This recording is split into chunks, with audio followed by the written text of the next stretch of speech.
Welcome to bird media. నేను మీ పవన్ కృష్ణమూర్తి. రాజకీయాల్లో నియంతృత్వ పోకడలు ఎవరు ప్రదర్శించినా సరే వాళ్ళకి చివరాఖరికి జరిగేది జరగబోయేది ఇదే ఉంటుంది. రాజకీయాల్లో హత్యలనే ఉండవు, ఆత్మహత్యలు ఉంటాయంటారు సారా. అలాగా వారి వారి నియంతృత్వ పోకడలతోటి అది ఎవరైనా, అది ఏ పార్టీకి సంబంధించి అయినా, బీజేపీ అయినా, కాంగ్రెస్ అయినా, టీఎంసీ అయినా, బీఎస్పీ అయినా, తర్వాత టీడీపీ, జనసేన, వైఎస్ఆర్సీపీ, బీఆర్ఎస్, కాంగ్రెస్, మన టీవీకే కూడా రేపొద్దున విజయ్ కూడా నియంతృత్వంగానే ఉంటే ఆయనకు కూడా ఇదే అవుతుంది చివరాఖరికి వచ్చి.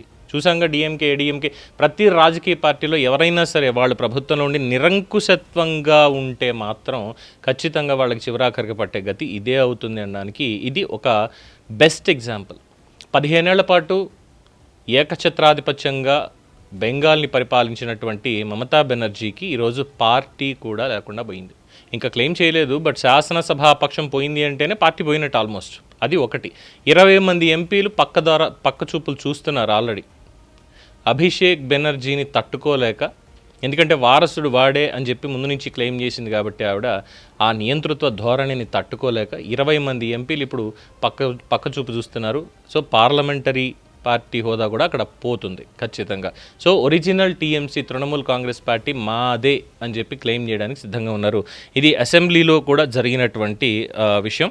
తృణమూల్ కాంగ్రెస్లో అంతర్గత సంక్షోభం వల్ల పార్టీ నుంచి బహిష్కరణకి గురైనటువంటి నేత రితవ్రత బెనర్జీ తమ వర్గాన్నే ప్రధాన ప్రతిపక్షంగా గుర్తించాలి అని స్పీకర్కి పెట్టుకోవడం, స్పీకర్ కూడా గుర్తించడం, ప్రతిపక్ష నేత ఎల్ఓపి హోదా కల్పించారు అంటూ కూడా ప్రకటించేశారు. గత నెల జరిగినటువంటి ఎన్నికల్లో ఓటమి తర్వాత టీఎంసీకి ఇది ఇంకొక బలమైనటువంటి ఎదురు దెబ్బ. దాదాపు 58 నుంచి 60 మంది టీఎంసీ ఎమ్మెల్యేల మద్దతు లేఖలతో రితవ్రత అసెంబ్లీకి వెళ్లారు. తమ వర్గానికి ప్రతిపక్ష హోదా కట్టబెట్టాలంటూ స్పీకర్ రతీంద్రనాథ్ బోస్కి వినతి పత్రం ఇచ్చారు. మీడియాతో మాట్లాడుతూ తమదే అసలైన ప్రధాన ప్రతిపక్షం అని స్పష్టం చేశారు. స్పీకర్ తమ ప్రతిపాదన అంగీకరించి ప్రతిపక్ష నేత కార్యాలయాన్ని తనకు కేటాయించారు, విపక్ష నేత ఛాంబర్ తాళాలు తనకు అప్పగించారు అని చెప్పారు. At the same time assembly ఎన్నికల్లో బీజేపీ మెజారిటీ సాధించడం, సువేందు అధికారి ముఖ్యమంత్రిగా బాధ్యతలు చేపట్టడం అయింది. ఫలితాల అనంతరం టీఎంసీలో అసమ్మతి, పార్టీ వ్యతిరేక కార్యకలాపాలకు పాల్పడుతున్నారనే దాంతో జూన్ 1వ తేదీన రితవ్రతతో పాటు మరో ఎమ్మెల్యేని పార్టీ నుంచి బహిష్కరణ. సో పార్టీ ఫిరాయింపుల నిరోధక చట్టం నుంచి రక్షణ పొందేందుకు అవసరమైన 3/2 కంటే ఎక్కువ మంది ఎమ్మెల్యేల మద్దతు ఉంది అని టీఎంసీ రెబల్ వర్గం చెప్తోంది. అయితే తాము మమతా బెనర్జీకి విధేయులమేనని, ఇది పార్టీలో చీలిక కాదని, అసలైన టీఎంసీని తామేనని వారు పేర్కొంటున్నారు. సో స్పీకర్ నుంచి, టీఎంసీ అధిష్టానం నుంచి అయితే ఇంకా ప్రకటన అయితే రాలేదు. మరి రితవ్రత బెనర్జీ అయితే ప్రెస్ మీట్ పెట్టి తాళాలు నాకు ఇచ్చేశారు, మేము ఆల్రెడీ లేఖ ఇచ్చామని చెప్పేశారు. సో శాసనసభాపక్షం పోయినట్టే. ఆఫ్టర్ దట్ 20 మంది టీఎంసీ ఎంపీలు వీళ్ళది అనుకున్నాం కదా. అభిషేక్ బెనర్జీ మీద అసంతృప్తితోటే తిరుగుబాటు. ప్రస్తుతానికి ఊహాగానం అనేటువంటి మాట అంటున్నారు, కానీ వాస్తవానికి ఇది ఎప్పుడో చెప్పాం. ఖచ్చితంగా రేపన్న రోజు భారతీయ జనతా పార్టీ వైపు, ఇంకో పార్టీ వైపు చూసేటువంటి అవకాశం ఉంటుంది. కాంగ్రెస్ కూడా చాలా గట్టిగానే ప్రయత్నిస్తుంది. ఒకవేళ వాళ్ళు కనుక తిరుగుబాటు ప్రదర్శిస్తే వాళ్ళని వాళ్ళ వైపు లాక్కోవాలి అని. సో అప్పుడు పార్లమెంటరీ పక్షం పార్టీ మాదే, ఇందులో మేము విలీనం చేస్తున్నామని ఏదో పార్టీ వైపు వాళ్ళు వెళ్ళే అవకాశం కూడా ఉందనేది తెలుస్తుంది. ముఖ్యంగా బెంగాల్కి సంబంధించి కాబట్టి మ్యాక్సిమం టు మ్యాక్సిమం బీజేపీ వైపే వెళ్ళేటువంటి అవకాశం ఉందనేది కూడా తెలుస్తుంది. అక్కడికి పార్లమెంటరీ పార్టీ కూడా పోయింది. సో అభిషేక్ బెనర్జీ మొత్తం ఇదంతా చేస్తున్నాడు. అతని నిరంకుశత్వ ధోరణి వల్లే వీళ్ళందరూ కూడా వెళ్తున్నారు, ఇది చెప్తున్నటువంటిది. ఇది కాకుండా పులి మీద పుట్రలాగా మమతా బెనర్జీ మీద కేసు నమోదయ్యింది. బంగ్లాదేశీ నేత హాదీ హత్య వెనుక కేంద్రం ఉంది అంటూ వివాదాస్పద వ్యాఖ్యలు చేశారు.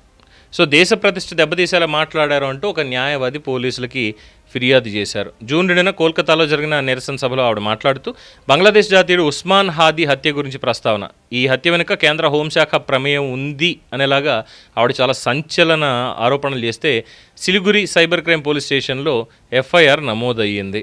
ఏం చెప్పారు ఆ రోజు? బంగ్లాదేశ్లో ఉస్మాన్ హాదీ హత్య జరిగింది, ఆ హంతకులు మేఘాలయ సరిహద్దు దాటి బెంగాల్లోకి రాగా రాష్ట్ర ఎస్టీఎఫ్ పోలీసులు అరెస్ట్ చేశారు. అయితే ఈ హత్య కేంద్ర హోంశాఖ ఆదేశాల మేరకే జరిగింది అంటూ మమతా బెనర్జీ ఆరోపించడం సరికాదు అని చెప్తూ కేసు పెట్టడం జరిగింది. అలాగే బంగ్లాదేశ్, భారత్ మధ్య ఉద్రిక్తతలు పెరుగుతాయి దీని మీద ఇక్కడ ఉద్రిక్తతలు పెరుగుతాయి అనేది ఏం లేదు. తీసుకెళ్లి బంగ్లాదేశ్ని బంగాళాఖాతంలో కలిపేయడమే. ఎందుకంటే వాళ్ళు చెప్తున్నారు కదా, 17 కోట్ల మంది బంగ్లాదేశ్ ముస్లింల సపోర్ట్ మమతా బెనర్జీకే ఉంది, బెంగాల్ ఖచ్చితంగా బంగ్లాదేశ్ తోటే ఉంటుంది అని మాట్లాడుతున్నారు కదా. మరి అదంతా కూడా దేశద్రోహం కింద వస్తుంది కదా, మన ధిక్కరించడం కింద వస్తుంది కదా. అలాగే ఇప్పుడు చూస్తున్నాం అనేక ఛానల్లో కూడా వస్తుంది అప్డేట్ ఏంటంటే, బెంగాల్కి వచ్చి స్థిరపడినటువంటి వాళ్ళు ఇప్పుడు కాదు, 10 ఏళ్ళు 15 ఏళ్ళు 20 ఏళ్ల క్రితం వచ్చి కూడా బార్డర్స్ దాటేసి వచ్చి స్థిరపడిన వాళ్ళు కూడా ఇప్పుడు తట్టా బుట్టా సర్దుకొని బంగ్లాదేశ్ వైపు వెళ్తున్నారు. అందరూ బయలుదేరారు. ఎవరికి పౌరసత్వం కానీ ఇది ఏం లేదు.